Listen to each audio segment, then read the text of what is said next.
Hvad så alle sammen? Velkommen til den her video. I dag der prøver vi noget nyt. Vi laver nemlig en VM Prediction 2026. VM starter allerede i morgen, og selvom Danmark ikke er med, bliver det stadigvæk pissefedt som fodboldfan. Jeg kommer til at sige lidt til hver gruppe, men ikke særlig meget. Gruppe A, den Danmark egentlig skulle have været med i, hvis vi havde lyst. I stedet for der er det Mexico, Sydafrika, Sydkorea og Tjekkiet.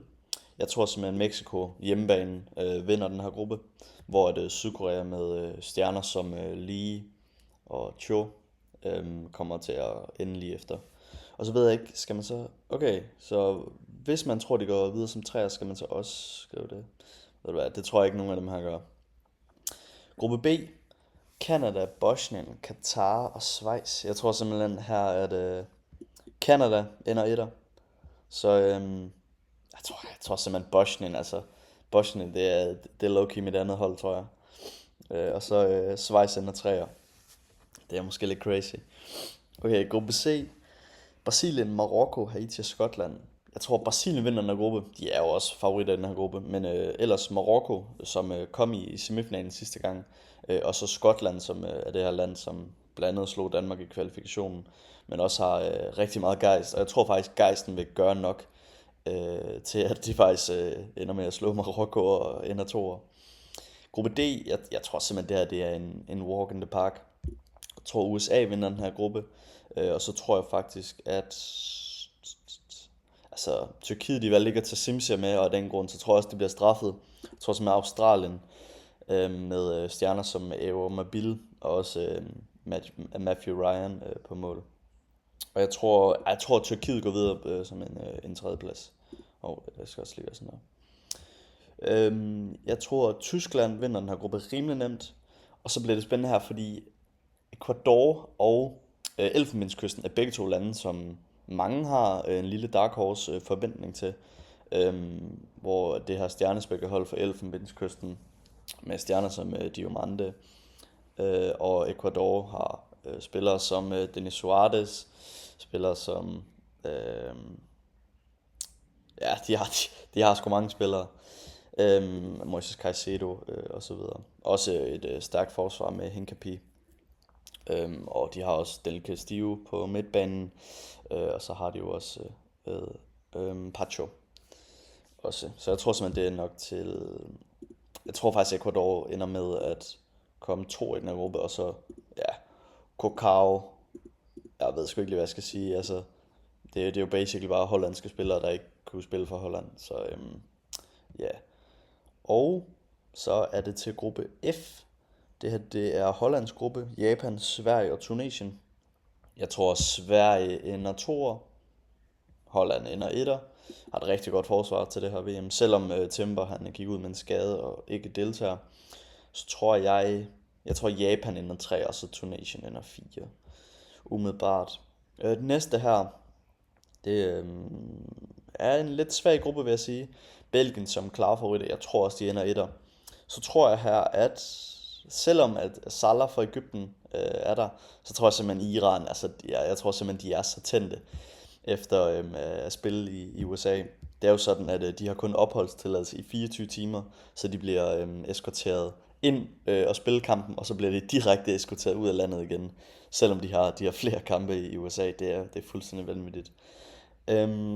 Men gruppe H, jeg har siddet i Uruguay-trøjen her, og derfor der tror jeg også, at det bliver bare Spanien og Uruguay, der går videre for den her, og så Cape Verde 4 og Saudi-Arabien 3. Det tror jeg er mest realistisk. Gruppe I, her tror jeg simpelthen, at vi siger sgu Norge vinder. Frankrig de har tabt, de tabte sgu til Elfenbenskysten her for nylig, og selvom de vandt over Nordirland, så tror jeg Norge de simpelthen har noget gejst, og Frankrig her, de har lidt en arrogance vil jeg sige. Og så Senegal eller 3, og Senegal er også et godt hold. Men i forhold til Norge og Frankrig, der synes jeg, de lægger en lille smule behind. Gruppe J, det er måske den svageste gruppe, mener mange, også sammen med Spanien-gruppen. Jeg tror Argentina vinder den her gruppe relativt nemt, og så tror jeg tror faktisk Algeriet ender toer, Østrig 3 og Jordan 4. Det er Østrigs første slutrunde siden 98, det samme med Norge. I gruppe K, Der er det Portugal går videre som etter. Vi så Congo egentlig kunne spille okay kontrafodbold. Jeg tror bare, at Colombia måske lige trækker det længste strå. Og så ender Congo 3 og Uzbekistan 4. Gruppe L, det er også en rigtig spændende gruppe. England er vel favoritter, men jeg tror sgu Kroatien vinder den her gruppe. Jeg hader England. Og så tror jeg Ghana ender 3'er. Så skal vi vælge 8 ud af de her 12, som vi tror, der går videre. Og det handler det jo også lidt om, hvor svag generelt gruppen er.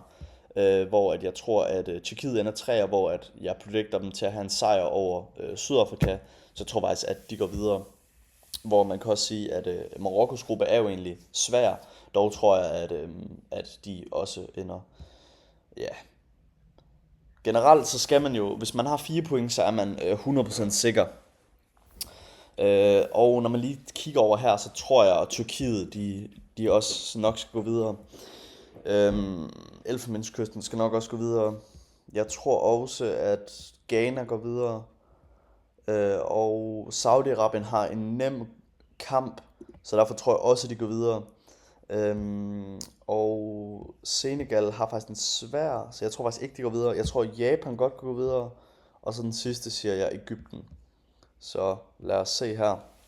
Den første kamp, 29. juni i Boston. Tyskland mod Marokko. Hold da kæft. Jeg tror Tyskland går videre for den her kamp. Men det, altså, når man kigger over Tyskland hold, er de bare et robust hold, hvor Marokko måske lever lidt på bølgen på den her hype. Og for alvor skal de lige igen, endnu en gang, bevise, at de faktisk kan. Hvor det sidste gang, der havde de Hakim Ziyech i hans prime, hvor jeg ved ikke engang, om manden lever, det kan godt være, han er død. Men jeg tror også, at de går videre. Norge mod Tyrkiet, jeg tror, lad os være ærlig, jeg tror Norge vinder her. Jeg tror Tyrkiet, de har Adeguler, og jeg så, deres seneste kamp, fordi jeg håbede Simse ville komme ind. Det er sgu ikke, fordi de er særlig gode. Sydkorea mod Bosnien, det er lidt en svag kamp, kan man sige. Jeg tror faktisk, jeg må sgu aldrig om, jeg tror desværre, at Sydkorea vinder den her. Jeg holder med Bosnien, den her slutrunde. Jeg synes, det kunne være fedt, hvis de kunne lave et eller andet. Så er det Holland mod Skotland. Den er svær. Jeg tror dog, at Holland, de trækker det længste strå. Så har vi Brasilien mod Sverige. Lad os bare tage Brasilien videre her. Jeg tror simpelthen ikke, Sverige kan gøre nok. Ecuador mod Frankrig. Jeg har jo lidt Ecuador til den her Dark Horses, men fordi jeg har sat Frankrig i gruppen med Norge til en 2'er, så tror jeg desværre, det bliver endestationen for Ecuador. I min bracket i hvert fald. Mexico mod Saudi-Arabien. I Mexico City. Jeg tror simpelthen, Mexico de vinder den her.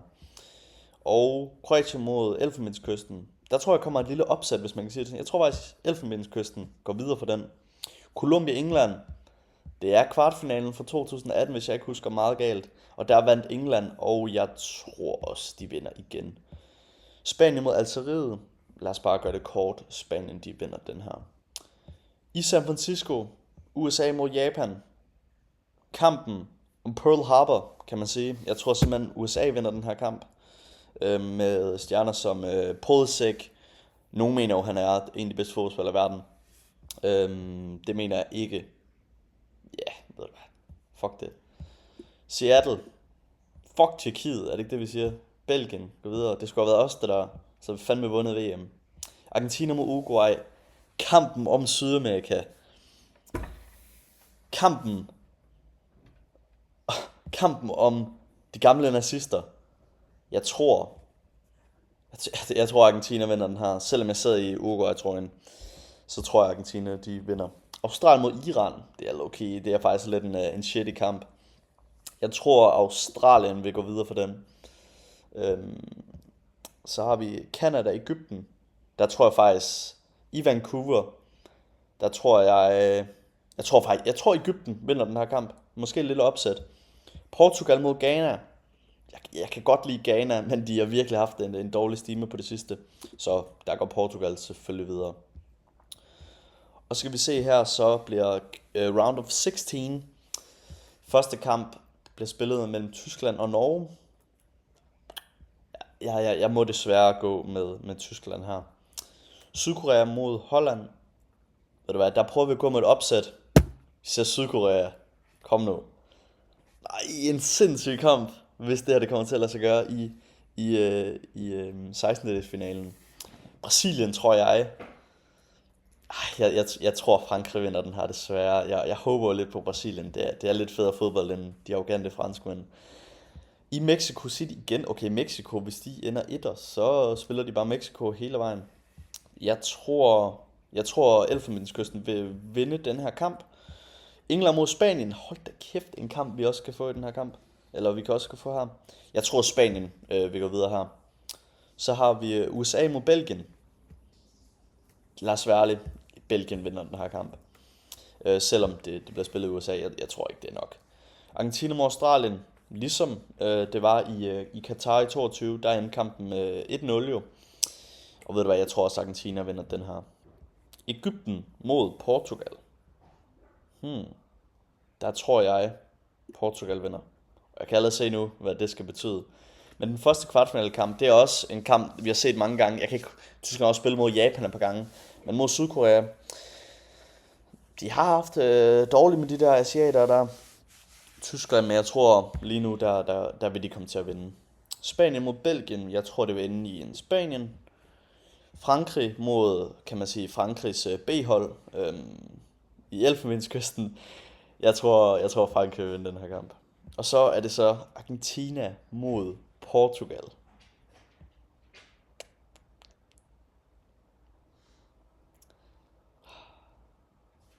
Jeg er tilbøjelig til at gå med Portugal vinder, selvom jeg er Messi-fan. Så vil sige, den første semifinal, Tyskland mod Spanien. Det er en fed kamp. Jeg tror Spanien vil vinde den her kamp, og så tror jeg Frankrig vil vinde den anden. Og vi kan starte med tredjepladskampen. Der tror jeg Tyskland vil vinde 3'er, og så bliver det Spanien, som vinder VM. Så tillykke til Spanien. I har simpelthen vundet VM 2026. Det tror jeg egentlig bliver det. Det er lidt egentlig vildt, når man lige kigger på det, at jeg har predicted i alle semifinalerne, at det kun er europæiske hold. Der skal nok ske nogle opsæt, og det kommer sikkert ikke til at se sådan her ud, men hvis I nød videoen, så gå ned og like og subscribe, og så ses vi en gang i fremtiden. Vi ses. Hej.